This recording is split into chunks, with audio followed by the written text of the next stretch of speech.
Welcome to A Woman's Heart. We are in for a treat today. I have a friend of mine here with her book, and we are going to get to know Christine Hoy today. Thanks so much for joining us today, Christine.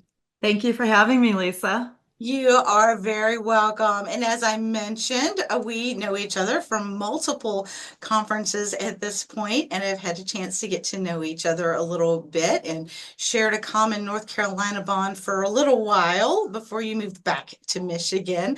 But I would love for my audience to get to know a little bit about how amazing you are before we dive into your book. And I will also ask you to share something fun that isn't normally in your bio. I know you ask your guests this, so I was prepared. Well, something that I don't normally talk about is after my freshman year of college, I moved to Chicago and lived in a Skid Row mission. I was on Oh, staff there. I was on staff, and we served homeless people that would come in for a hot meal and sometimes a shower and change fresh clothes. And I did that for 3 months and got to see another side of life and had the yeah. opportunity witnessing to some women who um, had a street profession. So that was uh, that was a different experience for me. So Yes, I am sure that would be a very different experience. And when you said Skid Row, I actually went to the musical where they have the song talking about living on Skid Row. uh, That was where my brain went now with some of my theater background. So, and yeah. I would love for us to get to know you also a little bit better. So just give us a little bit of background about who you are and what you're up to these days. All right. Well, my background started in journalism, and I became a freelance writer. I did marketing and PR, and then was homeschooling my children for 11 years. And during that time, I had a Parents Educational Resource Center. I Oh, went to a lot of homeschooling conferences and provided materials for parents that were also on the homeschooling journey. And I became a life coach about 20, a little over 20 years ago, okay. and published a couple books back then, but different, different, different genre, different, Yeah, I was gonna say different yeah, genre. yeah, more in the self-help, and yeah, it was what it was.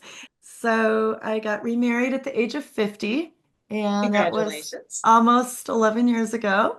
Oh, Yeah, and we were living in northern Michigan and lived in North Carolina for 6 years. And this last fall, God brought us back to Michigan.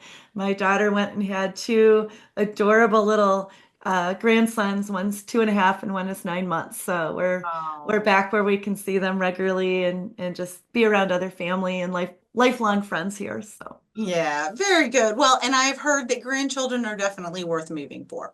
Oh, totally, totally worth the cold, but we are enjoying the beginning of spring now. The sun is out, and I'm looking forward to the spring.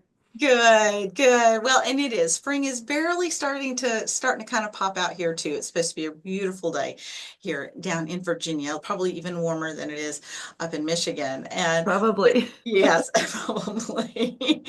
And with all of your background, you mentioned the self-help, so it's probably not too far of a stretch that you wrote another book in the Christian nonfiction realm, but it had a different twist because, as I mentioned before we hit record, this is a conversation between two recovering perfectionists who probably both of us want to make sure this conversation goes perfectly. So the irony is not lost on me. At all. So I'm really looking forward to this. And I did thoroughly enjoy the book, The Peace Beyond Perfection.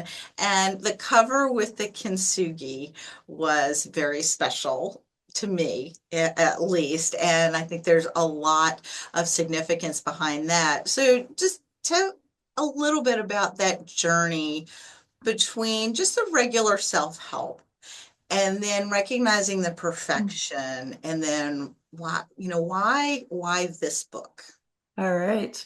Well, the consumable held a lot of meaning for me as well, because not only is it initially a sign of imperfection, right? You see all the gold glue, yeah, and it's actually a gold glitter that the artist puts into the glue, and so it has that symbol. But for me, it goes so much deeper because when we surrender the shattered pieces of our lives, and those shattered pieces can come from all different kinds of things that dash our hopes and make us feel like there's no way that God can use us again. But when we give those shattered pieces to God and surrender them to Him, He puts them back together and makes them stronger and more beautiful than what even they were before. So I would say the difference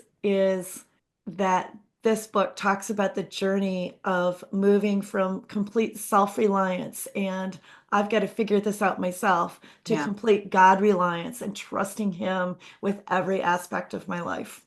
Yeah, and it definitely takes you through that journey. And one of the things that you mentioned was a lot of times in our culture, we like to treat the symptoms. We look at the leaves, we see the outward signs of things, and we can very easily point that out, but we just treat the symptoms. We don't really get to the root. And one of the things that you did try to do in this book is really kind of get down to some of those roots of where that perfection comes from, because then if we can deal with that root, then the leaves and the fruit are automatically much healthier than that. So, what are some of those roots that you found in in your journey?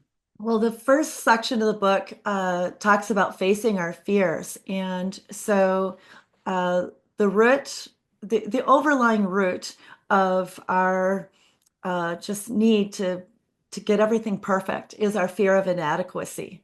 Mhm. And our people pleasing comes from a fear of rejection, of, even to the point of abandonment. And then our need for control, to have everything go the way we planned, comes from our fear of uncertainty. By addressing those underlying fears, then we're able to not just get rid of the symptoms, but by understanding the fears and addressing those at a root level, then we can get to a point where we can let go of those fears and realize our identity comes in Christ, comes through who we are in Christ and not through anything that we try to do on our own. Yeah. So what were those things? Because I believe you have a special affinity for control. That's one of your specialties. That you have and what were some of the ways that God kind of pried them out of your fingers?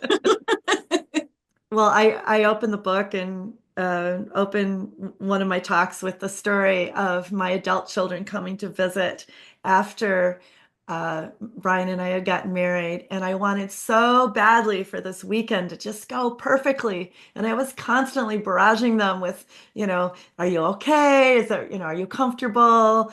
Do you like Brian? And they were being very tolerant, but I could tell that I was really wearing them down. And my final attempt was on Sunday morning. I tried to create this Pinterest perfect breakfast, and cooking is not one of my innate skills, and I failed miserably. And I could tell that the whole weekend had not won me any Mom of the Year awards. But in that process, I came face to face with needing to get everything right was actually pushing people away. My husband even very kindly said to me, I don't like it when your kids come to visit. And I was like, wait, what? And he said, no, it's not because I don't like them. It's because I don't like who you become when they're around, because you're trying so hard to make everybody happy. And Yeah. you're trying so hard to, have everything go just the way you planned it. And I didn't want to be that person anymore. And so as I learned to let go and just be myself, I discovered that my family actually likes having me around. So that was a nice Nice revelation there. Yes, yes, it was. Oh, and you mentioned the trying to get everything just right. And there was a point I mentioned to you earlier. I wrote down quite a few things that stood out to me in the book. Okay. And one of those, I think actually this one came from the Jesus Calling devotional, where it talks about the harder we try, it's like the more stuff gets piled on and the worse it gets. And then we try to get it all done. We try to get everything on our checklist done. We try to make the Pinterest perfect breakfast the most memorable weekend. And the harder we try, it's like the less perfect it becomes. And Yes. it's so frustrating. It's like this downward spiral, this catch 22. And what are one of those things that if we catch ourselves in that, because I resonated with that. I was like, oh, I'm going to have my checklist. And it's like the more I try to stick to the list, I check two things off and four more come on. And I'm like, oh my gosh, is this never going to end? And then letting go, not to the point of necessarily laziness or not doing anything at all. There's a balance in there. But how have you found that you try to catch yourself from going too far and just spiraling? Yeah, excellent question. When I find myself overwhelmed and starting to, freak out, right? Um, I recognize it now, and immediately I pause and I pray. And it's not just talking to God, but I physically stop and I straighten my shoulders and I get this thing where I turn out my thumbs because someone taught me that that opens up your chest, and sure enough, it does. And Hey, I had that. That's a new one. I'll have to yeah, open up and thumbs. Okay. yeah, and it you can do it sitting down, but it's really helpful if you're standing up.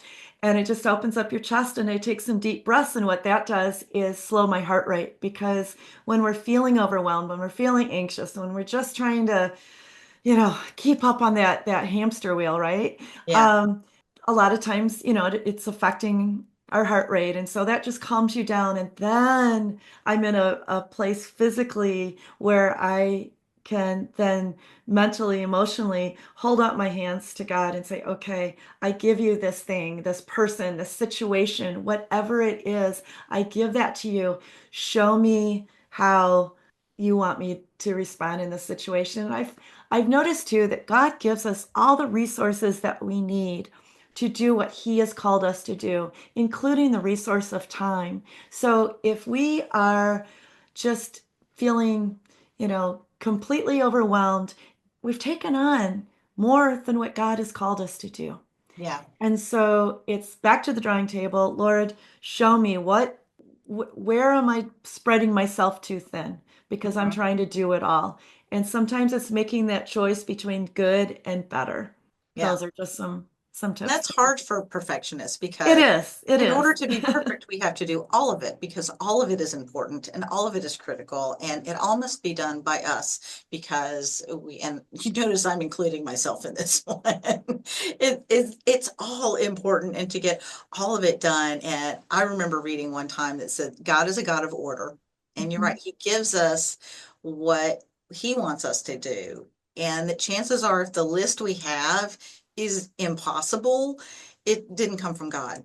That there are things on the list that either are for us or other people have put on our list.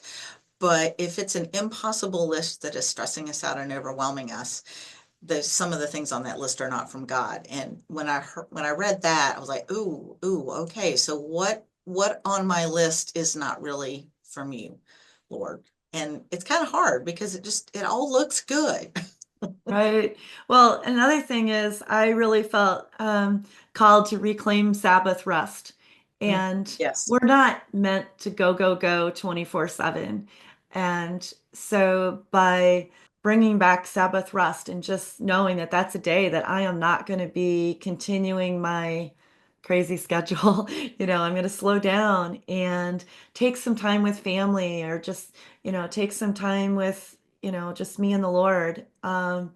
Extended time. Obviously, I take time with the Lord every day, Yeah. but just that extended time with Him, just sit with Him, and if it's been a really rough week, then even a better reason to just stop and get refocused. So it's it's kind of a three-step process. We we release our grip on all the things that we're supposed to do, and we refocus on him. I describe it as feeling like, the parent, now that I have a 2.5-year-old toddler, just grabbing his little cheeks sometimes and turning and, look at me, look at me. And I feel like Jesus does that to me sometimes, like just stop running around, and just focus on me. And then after that time, he restores us, and he restores our peace, and he restores our joy. Uh, I'm in a small group, and the small group leader shared something last week as his word for the year is joy. So he's been doing a deep dive into that, and he said that joy is our response to God's peace in our lives. And I thought, oh, that's really good. I like that. So Yeah. anyway, I'll share that up. Share that. Yeah, yeah, no, I like that, and there's a lot of talk that happiness is different than joy, and it's a deeper sense of calm and joy, even in the midst of crazy stuff. And there was one of the things that you pointed out there was the inner critic, and Yes. talk about silencing the inner critic, but it also reminded me, and I'd love to hear your thoughts on how you say to silence the inner critic, but also how would respond to this, that I heard the inner critic is part of our brain trying to protect us. Mm. And so the more we try to make it be quiet, the louder it's going to try to speak because it's trying to protect us based on other things. And so to simply acknowledge the inner critic and say, thank you, I appreciate what you're trying to do because I know that sometimes things haven't gone well in the past and you're afraid, but how you're handling it now is not the best way. I'm going to handle it. I'm choosing to handle it a different way. Oh, So acknowledging that that's like your brain's simple, whatever reptile brain inner child, however you want to put it, that's kind of your brain's way of trying to protect you, even though it may not be doing it in a very healthy fashion. ah, So yeah, I would, when I saw the inner critic, I went, oh, okay, so I'm gonna see how she handles the silence the inner critic in relation to the maybe it's our brain's way of handling it, say thank you, but then choose differently. okay, all right. Um, well, the inner critic, we recognize it. Mhm. It's there's some name calling, you're so lazy, you're so stupid, you're so Yeah. incompetent, you always mess up, you'll never get this right. And I think maybe the inner critic, as you're describing it, might be protecting us from demanding perfection where there's no room for growth. Hmm. And Okay. um, where we hold ourselves to impossible standards. Yeah. Maybe it's recognizing that we are setting impossible standards for ourselves. So what I like to do is name it and tame it. um, Okay, there you go. so label these critical thoughts as coming from your inner critic, and then just questioning, is this true? Is what what this critic is saying about you, is that true? Am I lazy? Am I incompetent? Am I stupid? Um, one of the as far as the one about incompetency, one of the things I address in the book is, are you incompetent because this is the first time you've done it? And stop and think, would you expect a toddler to get it right the first time that they, Yeah. tried something new, whatever that was? No, you'd be compassionate and encouraging. So why can't we do that for ourselves? So Yeah. instead of saying, I'm no good at this, how about I'm no good at this yet? And just adding that word yet at the end. Hmm. Um, and then, imagine you're talking, to a friend. Would you say these kind of things to them? And then ultimately, would Jesus say these things to you? And the answer is no. He's No. not going to say that to you.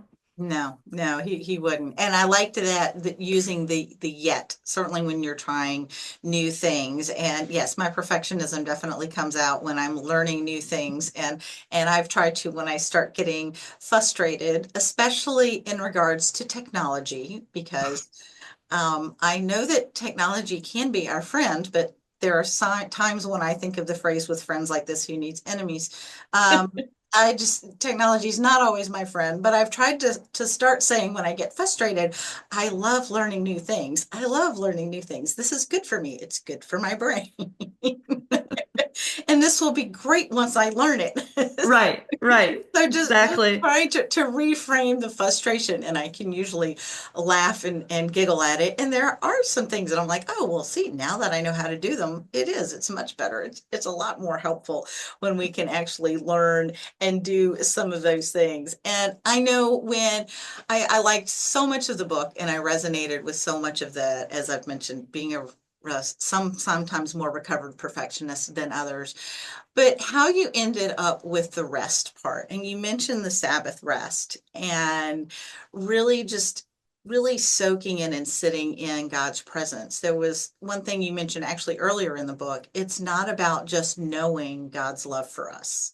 It's experiencing it in every part of our lives. And the other part we haven't really touched on is that external validation and looking to the world. And I love the part where you said going to the world for validation is like drinking salt water. It just leaves us more parched. And I went, I definitely need to write that one down. But just really, really experiencing God's love. How did you go from the knowing it? Because I believe you've known it for a long time. Yes, And yes. that disconnect sometimes goes on. It's like we know it. We know God loves us. His son died for us. We know all of this stuff in our head. But then truly experiencing it and letting it change our lives. How did that switch happen?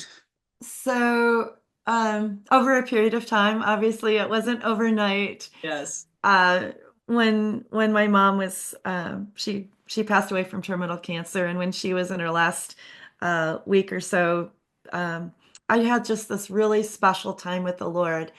And I described it to my husband later as I felt almost like I was on a date with the Lord. And it was unusual, it was Northern Indiana. It was an unusually warm November evening. And all the visitors had gone home. My husband had gone to bed early, hoping to catch a little rest because we were doing, 24/7 vigil watching my mom. I had a monitor in her room so I could hear if she needed me. And I sat outside on the patio and I was just looking up at the stars and looking up through the silver maple and the leaves and looking at the moon. And God just was so present for me there. And so I experienced him. I just felt like we were just talking to each other and I felt so incredibly seen and loved. And I'm like, oh, I want to feel that more often. I want to experience that more often. But as, she passed a week or so later, and I was caught up with the celebration of life. I was trying to avoid saying funeral, Yes. celebration of life, because that's what it Yes. was. And then cleaning out her house, which was not easy. I'm a fourth generation only child, and my great grandfather had built this house over 100 years ago. So Oh there was a lot of my. layers of things I had to go through.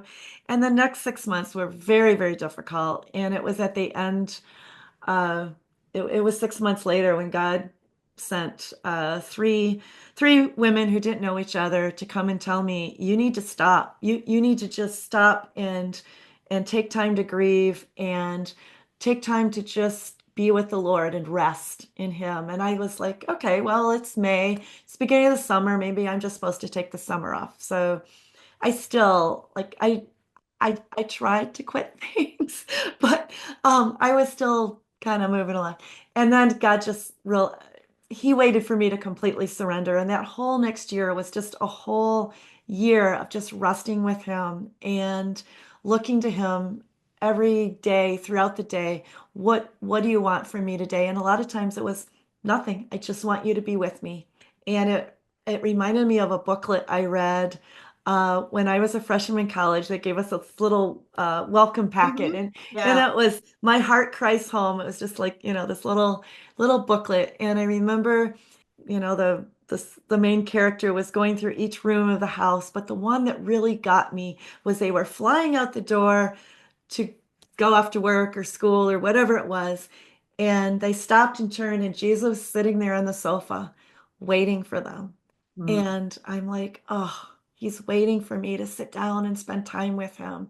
Yeah. And so often, uh, previous times, devotions had just become something to check off. One more thing on my to-do list, Yes. right? One more thing. One more thing to check off. One more gold star on the But chart. yep, exactly, exactly. And instead, it's now become just this precious time of listening for his voice. Yeah. And one of my journals is actually just a journal of things he says to me and things he shares with me. And I've started writing those down because it's it that time with him is so special. And I think it's when I know it's when we take the time to just know his heart and just listen for that voice that we can be in alignment with him and we're not racing off ahead going, hey, are you coming See you later. along or yeah. Have a nice day, Lord. Come, See come you later. bless, come bless what I'm working on. And even as I was writing the majority of the book last spring, and every day I would start out, I had a journal that I kept specifically for the writing of the book. And every day I would sit down and the first thing I would do is I'd write out, a prayer and just, Lord, what are we working on today? What part of the book do you want to talk, about? What message do you want me to share? What stories do you want to bring to mind? And it was really I felt, I had mentioned that I had written a couple books previously over 20 years ago. This book was written with God. And it's such a difference when you do something with God instead of Yeah. doing, we run around trying to do all these things for God, but it's so different when we're doing something with God. Yeah. And that's been one of my biggest takeaways from this season. Yeah. Yeah. Is doing everything with him. And that's one of the things that stood out to me. Of course, it's at the end of the book, so it's the last thing you read. But also that was one of the things that really struck me. I was like, oh, okay, so there's a lot of good stuff in there, and I will definitely encourage people to get that book. And there are so many. Look, we did not get to hardly any of the other questions, and I knew that would happen. But I also prayed that we would dive into whatever needed to be talked about today. As I kind of start to wrap up, one of the questions that I like to ask, this has been a passion of yours, and you listened and you did this with God. And what would you say to encourage someone else to pursue the passion God has placed in their heart? Excellent, excellent question. I would say, first of all, start with him. I didn't. There was another part of that story where the three women who didn't know each other had come to me uh, in May of 21. Exactly 3 years later, three different women came to me and said things like, Christine, you just exude peace. And one woman said to me, I know you've lost a lot of weight. I lost close to 90 pounds during um, the last couple of years. She said, yes, that is noticeable, but the peace that you have now is so much more noticeable to me, so much more evident than the weight loss. And I just thought, oh God, that was such a confirmation to Mhm. me that how he kind of brought that whole thing full circle. Um, but for women that, maybe feel paralyzed by a passion that they want to pursue, um, first of all, first of all, I'd talk to God about it, but maybe find an accountability partner, someone that can make sure that you're not trying to do something on your own, and just be in there to check on you. Are you trying to do this in your own strength? Are you trying to make things happen, the way that you think they should happen, or are you truly relying on God? And so I think that would be really important.